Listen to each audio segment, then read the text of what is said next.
మీరే చేద్దరు. లక్ష్మీకాంత్ గారు కూడా మీకు ప్రశ్నలు సంధిస్తారు కదా, వాటికి కూడా ఆన్సర్ చేయాలి కదా మీరే. ఒక్క నిమిషం లక్ష్మీకాంత్ గారు మాట్లాడు. జగన్మోహన్ రెడ్డి గారి పాలన 2019, 2024 అంటే వీళ్ళేమంటారంటే 2014 నుంచి 2019 వరకు చంద్రబాబు నాయుడు గారి పాలన గురించి ప్రస్తావిస్తారు. సరే అండి, 2014 నుంచి 2019 వరకు మనం మాట్లాడుకుంటే 2019లో ఆయన అధికారం దిగిపోయేటప్పుడు చంద్రబాబు నాయుడు గారు మద్యం పాలసీ విధానం కొన్ని కంపెనీలకు ఇచ్చారని వీళ్ళు పేపర్ రూపేణ వైఎస్ఆర్సీపీ శ్రేణులు చేస్తున్న వ్యాఖ్యలమాట. సో సరే, మరి అదేవిధంగా మీరు చెప్పిన పేపర్ ప్రకారంగానే మనం పట్టుకొని ఒక మాట మాట్లాడదాము. 2019 తర్వాత అధికారం వచ్చింది మీదే కదా, మరి మీరెందుకు ఆ కంపెనీలను స్వాగతించారు? మీరు మద్యపాన నిషేధం చేస్తానని ఆ కంపెనీలను మీరెందుకు స్వాగతించారు? జగన్మోహన్ రెడ్డి గారికి విధేయత, వినయ విధేయతలు, ప్రజలకు జవాబుదారీతనం, అభివృద్ధిలో ప్రగతి పదంలో ముందుకు తీసుకెళ్లిన వ్యక్తి, ఇవన్నీ మీరు చెప్తారు కదా.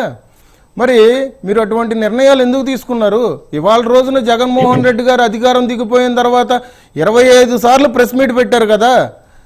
ప్రెస్ మీట్ పెట్టిన సార్లు ఈ మధ్య కాలంలో 3 గంటల 45 నిమిషాలు 4 గంటల పాటు ఏకదాటిగా చర్చలు జరుపుతున్నారు కదా మీడియా ప్రతినిధులతో లైవ్లు పెట్టి. అది మేము రికార్డు లైవ్లు అంటున్నాం, దాని సంగతి పక్కన పెట్టండి. కానీ జగన్మోహన్ రెడ్డి గారు గత ప్రభుత్వంలో జరిగిన అవకతల గురించి, ఇప్పుడు జరుగుతున్న ఆయన చుట్టుపక్కల ఆయన అధికారులు కానీ, ఆయన వ్యక్తులు కానీ, ఆయన ప్రముఖ సంస్థలకు సంబంధించిన వ్యక్తులు అరెస్ట్ అయిన విషయాల్లో కానీ స్పందించాల్సిన అవసరము, జవాబుదారీతనం మాజీ ముఖ్యమంత్రిగా జగన్మోహన్ రెడ్డి గారికి ఉందా లేదా? మనం అది మాట్లాడుతున్నాం. సిట్టు విచారణలో ఇవాళ రోజున వాళ్ళు సబ్మిట్ చేసిన పేపర్ల ప్రకారం, సుప్రీంకోర్టుకి సబ్మిట్ చేసిన పేపర్ల ప్రకారంగా మాట్లాడుతున్నాం. ఎవరు ఏ తప్పు చేశారు, ఏ విధంగా మద్యం పాలసీ విధానంలో నగదు అనేది ఏ విదేశాలకు కానీ కొన్ని కంపెనీలకు కానీ తరలి వెళ్ళిపోయినాయి. ఆ విషయం కదా మనం మాట్లాడాల్సింది. నకిలీ హోలోగ్రాములు పెట్టుకొని ప్రజల ఆరోగ్యంతో మనం ఆడుకున్నారు, దాని గురించి కదా మనం మాట్లాడాల్సింది. మాట్లాడితే ఈనాడు పేపర్లో ముక్కలు తీసుకొచ్చి, ఎక్కడో ఈనాడు పేపర్లో ముక్కలు తీసుకొచ్చి మాకు చూపిస్తానంటే మాకేంటండి?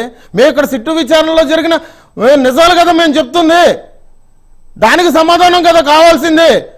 అప్పుడు జగన్మోహన్ రెడ్డి గారు ఎట్లా చేశారు, అంతకుముందు జగన్మోహన్ రెడ్డి గారు నాన్నగారు ఎట్లా చేశారు, దాని తర్వాత వచ్చిన చంద్రబాబు నాయుడు గారు ఇలా చేశారు, మాకు ఇవన్నీ ఎందుకు సార్? ఇవాళ రోజున కూటమి ప్రభుత్వంలో మేము ఒక భాగం కదా, మాకు ఒక జవాబుదారీతనం ఉంది కదా, దానికి మేము సమాధానం చెప్పుకోవాలి కదా, దానికి మీరు మాట్లాడాలి కదా. గంటల ప్రెస్ మీట్లు పెట్టి కళ్ళబుల్లి మాటలు చెప్పడం కాదు కదా. పరగామణి విషయంలో ఏదో 9 నోట్లు పోయినాయి అని చెప్తారు. ఓకే లక్ష్మీకాంత్ గారు. కాదు సార్, కల్తీ లడ్డు విషయంలో అసలు కల్తీ జరగలేదని చెప్తారు. సిట్టు విచారణ అనేది సుప్రీంకోర్టు నియమించింది. ఇవాళ సిబిఐ ఇంటి దగ్గర నుంచి రావట్లా, పవన్ కళ్యాణ్ గారి ఇంటి దగ్గర నుంచి రావట్లా. దానికి సమాధానం వాళ్ళు చెప్పుకోవాలి, ఆ జవాబుదారీతనం వాళ్ళకు ఉండాలి. ఇవాళ రోజులు లేకుండా ఏదో గుడ్డగాల్చి ముఖం మీద వేసినట్టు చంద్రబాబు నాయుడు గారు అట్లా చేశారు, జగన్మోహన్ రెడ్డి గారు అద్భుతాలు చేశారంటే మాకెందుకు సార్ ఇవన్నీ? మేము ప్రజల ప్రకారంగా మాట్లాడుతున్నాం, చెప్పండి. ఓకే, ఎస్, మళ్ళీ వస్తాను. Yes, okay. మస్తానా గారు మీరైతే ఒక క్వశ్చన్ ఉంది అన్నారు, ఒక్కసారి మీరు మాట్లాడితే తర్వాత నేను ఆన్సర్ రాలేదు. 2014-19 మధ్య చంద్రబాబు నాయుడు గారి కేసు ఉంటే అది కూడా తేల్చండి. మేము ప్రజల తరఫు కోరేది ఏంటంటే ఆ కేసుల్లో తేల్చాలి. మరి జగన్మోహన్ రెడ్డి గారు ఎందుకు కూరుతున్నారు? అప్పుడు ఖచ్చితంగా ఇదే విధమైన ఇన్వెస్టిగేషన్ చేయించాల్సింది ఆయన కూడా. రెండోది, ఇప్పుడు ప్రభుత్వంలో కూడా పవన్ కళ్యాణ్ గారు రీసెంట్ గా ఒక ప్రశ్న లేవనెత్తారు. మద్యం ధరలు అధికంగా విక్రయిస్తున్న విషయాన్ని నా దృష్టికి వచ్చింది. అది మంచి పద్ధతి కాదు.